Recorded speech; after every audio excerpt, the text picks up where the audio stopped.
This court is rendering guilty verdicts for this Alpha Unit, or A-Team, and incarceration in maximum security facilities for 10 years. We are innocent. Welcome back to Your Geek News. Our next movie is quite possibly one of the most entertaining action comedy flicks I've seen yet. And if you've been aching to hear those iconic 4 words, "I pity the fool," as much as I have, you'll be pretty pumped about this next one. Wise words from a wise man, Yeah. who I'm kind of surprised we didn't get more ridiculous one-liners from. I know. And yes, if you haven't figured it out yet, we're talking about the A-Team. And man, was it a fun movie. That's really the best word for it, fun. Yes, it is a ton of fun. So let's take a look at it first as a wild Carnahan action comedy, and then as a version of how it all began for the 1980s coolest soldiers of fortune. Hell no. I ain't stepping foot in any type of aircraft. Man up! Get in the plane. We gotta finish the escape. Man up and get in there. Putting the team back together. So how do you plan on stopping him?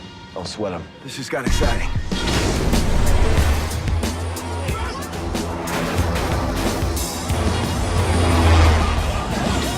A lot like J.J. Abrams' Star Trek last year, Carnahan did his best to reset the characters from the classic series and just make a movie about these 4 guys who've been cast out of the military. And since none of the actors in the film are doing over-the-top impressions of the familiar characters, it makes it pretty easy just to look at this as a standalone movie. Especially since the first sequence really builds the A-Team. And before you know it, you're familiar with these guys, and their on-screen chemistry is instantly awesome. Totally. Liam Neeson's intro as Hannibal was epic, showing exactly what a bad mofo the dude with the silver hair can be while he's planning his ridiculously incredible schemes. And the first time we see Bradley Cooper's character, you instantly get the ladies' man vibe from Face. Sure do. And the first time we meet B.A. Baracus, of course, he's kicking everyone's butt.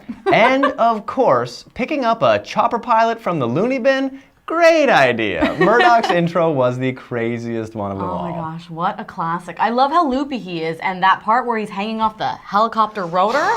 I'm singing? Come on, ridiculous. That was pretty amazing. But once all 4 have met, getting to see how Hannibal manages to use each of the characters' abilities to complete his master plan, it just makes you jump for joy in your seat. It was awesome.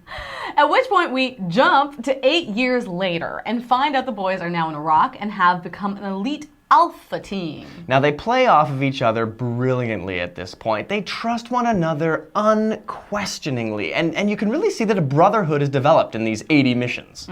One of the coolest parts for me in this movie was seeing all of Hannibal's impossible plans come through. Like the one they pull in Baghdad. Like, it really was my favorite. It was so cool seeing that sequence where they bounce between them enacting the plan with the miniatures and then the real life segments. Yeah. And it's just, I almost wondered whether they were just visualizing the plan or whether it was really happening, but either way, it was ridiculous. Yeah, that was incredible. But for me, I just loved when they did it again at the end. Oh, and they had this gosh. scale of anarchy that, I've never seen that kind of scope of carnage. It was mind-boggling. It was Mind-boggling and over the top. Absolutely. And over the top is what the A-Team is all about. Right. So let's do it. Let's get into this thing as an adaptation. I told you the mission wasn't over. What are we talking about? Clean records? We were set up. It's payback time. Oh, hell yeah, Hannibal.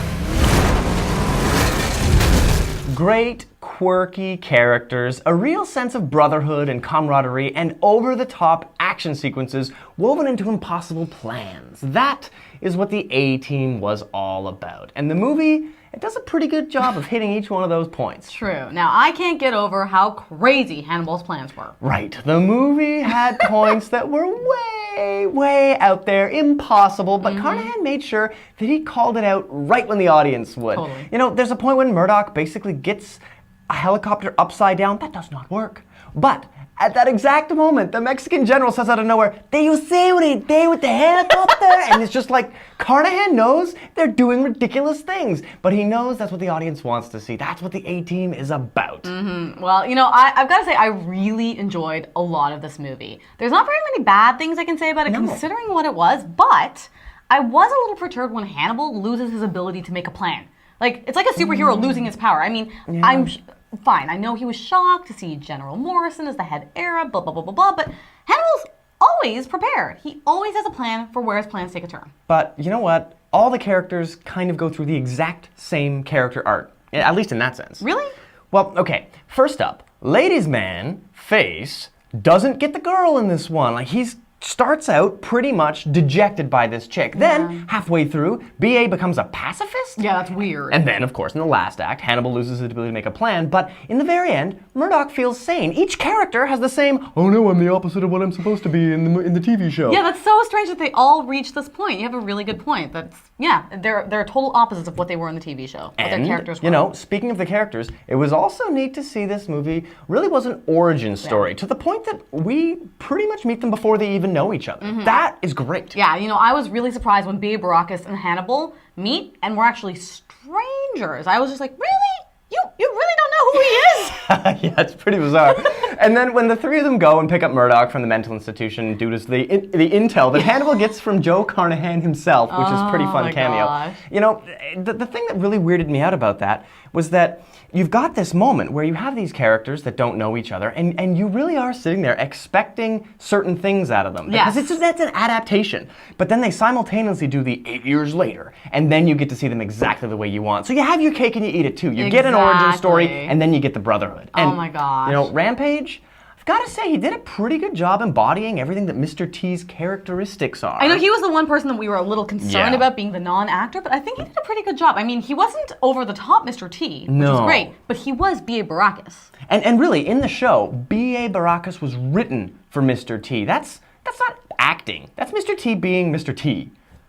Yeah. And so, in which case, maybe you're saying that Baracus or Rampage didn't do a good job because he should have been more like Mr. T? I think because the character was being reinvented, it was a badass fighter being a badass fighter. Yeah. And I think in that sense... But they really played that warrior aspect it's very him well in the being movie. natural in the same way that Mr. Although T I've got to was say, being natural. I loved that they kept his fear for flying totally within the character. Absolutely. And the fact that he got restrained in a different way each time was so... In Baghdad, when he's just, okay, just quick, get in the container. And then he's like, what? And he freaks out. Oh, so good. Each time he was Or with the restrained. needle? Yeah, in the back of the head. Genius. I just really Hilarious. enjoyed it. Yeah. But one thing that really impressed me was they had Lynch back. Colonel Lynch in the series was a big deal, but in this, Lynch takes on this almost like epic, ethereal, nameless Bizarro character. character. I mean, he was clear. Cool. Well, it wasn't clear actually that he was the antagonist initially. No, and that I then really that liked. was really cool. You don't realize he's the antagonist, and then you realize he's this puppet master of some sort. And then by the very end, you have to even wonder whether he was the ultimate puppet master. Because then Lynch shows up again, and it's just such a great aspect. This running Sweet cameo thing. by John Hamm, by the way. Yes, John Hamm. Well done.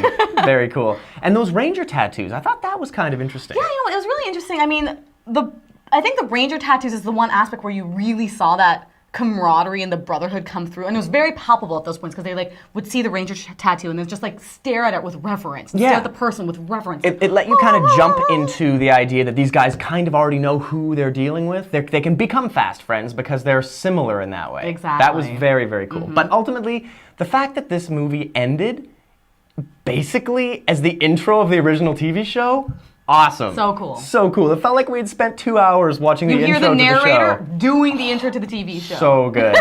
This should play before every half-hour episode of the A-Team. And you know what? Let's just also say you should stay on for the credits because you definitely get a fun little gem in there. You sure do. We see some great cameos from some of the original A-Team. Dirk Benedict and Dwight Schultz. Oh, yeah. And you know what? Those scenes were both awesome. So it seems odd to me that Dirk has been so vocal about how disappointed he was with his cameo. You know, he actually said in some interview that he was insulted with how small the scene they got. He's like, if you blink, you won't see us. What Dirk doesn't seem to get is that the post-credit scene is one of the coolest parts of any movie these days. Exactly. I mean, Nick Fury, Tony Stark, Thor's hammer, alternate endings with Wolverine. And you know what?